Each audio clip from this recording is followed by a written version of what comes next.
Hello everyone and welcome to my YouTube channel.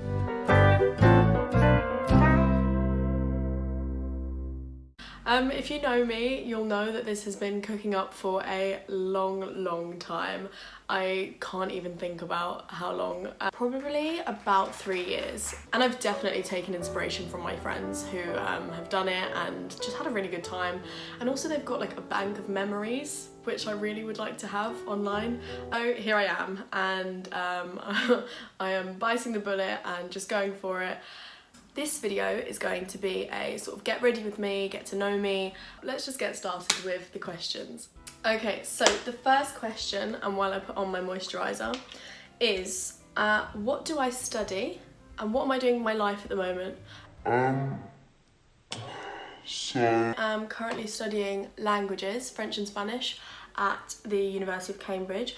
I'm at Murray Edwards College, which is a women's college, and I'll definitely be doing more about my university and what that's like, and specifically what it's like to be at a women's college. I've just finished my first year and it's been interesting. Yeah, that is what I'm up to at the moment. I'm working part-time at pharmacy and at a kids camp, and I'm just trying to live my life really. Like June 19th,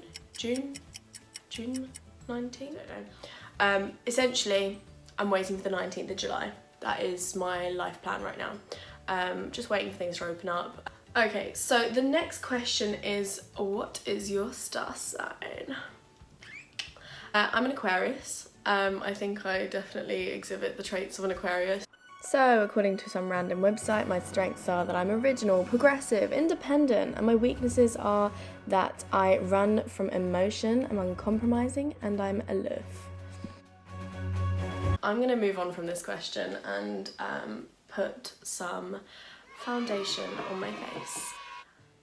So the next question is, what are your icks? So I actually have an embarrassing number of icks, and I don't know why this is.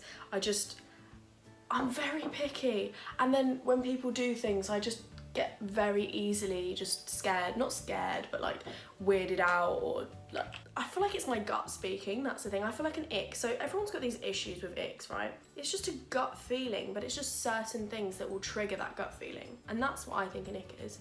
I wonder what the definition is. Should I look that up? The ick is a dating term that means you get a sudden cringe feeling when you have romantic contact with someone and become almost immediately put off by them. Okay, so you can get the ick in a relationship, but you can also just get the ick from what people do. So for me, let me just start blending this out. I'm really professional and use my hands, don't mind that. For me, the biggest one, I know that I literally will see this and I will never want to speak to you ever again. And I'm sorry if that's horrible, but like I know I wouldn't. If you're chasing after a rolling object, I don't know if this makes sense, but okay, say you drop a penny and you don't wait for them to stop rolling before you go and try and collect them. Tennis balls, like if you're chasing after anything that rolls, because you'd be bending down to chase it, right? You can't chase it if you're standing up straight. It's just when things are like running away from you, you're just like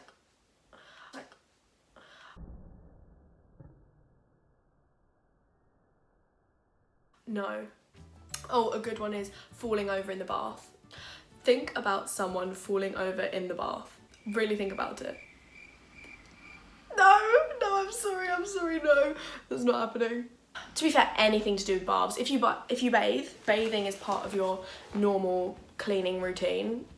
I don't want to hear it. So many things that you could do to be clean, and bathing is probably the least clean one. You're literally sitting there in your own filth. Ugh. Unless you shower before, I don't want to hear it. Your bath should be there for like once, maybe a month, and that's at a push. I'd probably use a bath once a year, maybe twice if I'm feeling crazy or if I've had a really bad week. Another one is tripping over when no one's watching. Long toenails. I'm leaving with that. I'm leaving with long toenails as my final ick for today. I'm sure I could probably do a whole bloody video on this. don't come to me if you have long toenails. Just cut them. Aren't they breaking your socks? Are they not breaking your socks? The next question is the favourite place I've ever been. Is definitely Peru. Mainly because I can actually speak the language, so obviously I study languages, so it's got to be Peru. I went there on a school trip actually, and we did volunteering, and it was honestly one of the most amazing experiences of my life. And I think, hopefully, fingers crossed, I want to go back there on my year abroad in third year and work with that same charity again. The next question is places I would never go again, but I don't actually know if I have somewhere I wouldn't go again.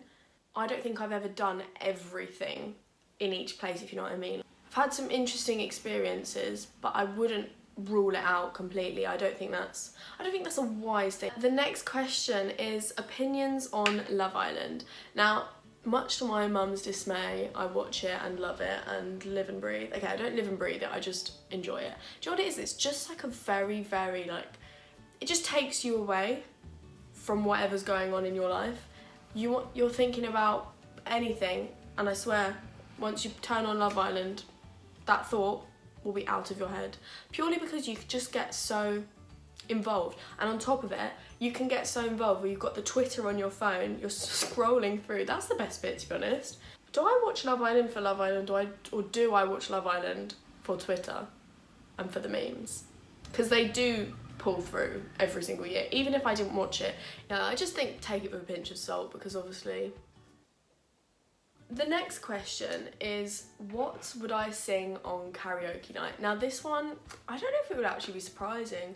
It's got to be American Boy. There is literally no doubt in my mind that it would be American Boy. She just pulls through with that one, and I think I know every single word to it, so it would be a shame, like a big royal shame, if I didn't flex on everyone on a karaoke night. However, the type of music I listen to is mostly like Spanish, and I say that, and it does not to be like, ooh, I'm so exotic, oh my god, like, I actually think I couldn't have learned Spanish if it weren't for the music. I wouldn't have learned it as quickly or as well or like anything. I would spend hours listening to Spanish music, and then I moved on to like Latin American stuff, and that's where I'm pretty much at now, but I would like memorise the lyrics to try and get my head around it, and then over the years I've literally clocked that I can now understand things without even like looking anything up or anything, and that's just, I don't know, it's just like a nice thing to be able to like track and see like, oh, you've really made progress. Okay, the next question is really close to my heart. Favourite breakfast cereal, Special K, red berries, all the way, no doubt in my mind. Okay, the best bit of unsolicited advice I can give at this present moment is focus on yourself. And I say this as someone who focuses on themselves far too much, but focus on yourself. I swear to you, there is no better advice. None. No one cares what you're doing because everyone is self-involved at the end of the day. And I promise you that. See, focus on yourself, but I think the next best piece of advice I've ever heard or received, I think I read it in Florence Given, but I can't remember, but I literally swear by this. I hate the term like finding your other half. I think it's just so outdated. You are your own cake, okay? Think of yourself as like a Victoria sponge, whatever you want, like just a plain sponge. Maybe you've got a bit more flavour than that. But you are whole, right? You are a whole cake. You do not have another half to come and find you and complete your cake. No, you are a cake. Someone else can come into your life, be that a romantic relationship, be that a friendship, be that a family member, and they are icing. They are sprinkles. They are like decorations which can be taken on and off because these things are not necessary to our lives. We like them in our lives, but they're not necessary, and that is the difference. I'm gonna stop popping off about being your own cake for now. For the last question today, what is a secret or a fun fact about you? Okay, so the first fun fact is that I was born in France because I'm half French. Roast beef. I'm half French and half Indian, so I was actually born in France, which I don't even know if that's fun. I get told that's fun. Let me know if it's fun. And I used to have a blog, which is a bit random, but my mum thought I would be able to put it on my UCAS and like get UCAS points from it, but obviously wasn't, because it's just a bit weird, and obviously was never going to include a blog that I started writing when I was 10 in my personal statement, because that would just be a waste of space. I used to review books. Yeah, I used to review books, plays, film, I think I went on to. I have absolutely no clue at this point. This is the continuation of the blog, actually. We're just moving onwards and upwards. We are changing with the times because blogs are no longer cool and funky and fresh, but YouTube channels, they apparently are. So here we are. I think that is time to wrap up. That is my cue to shut up.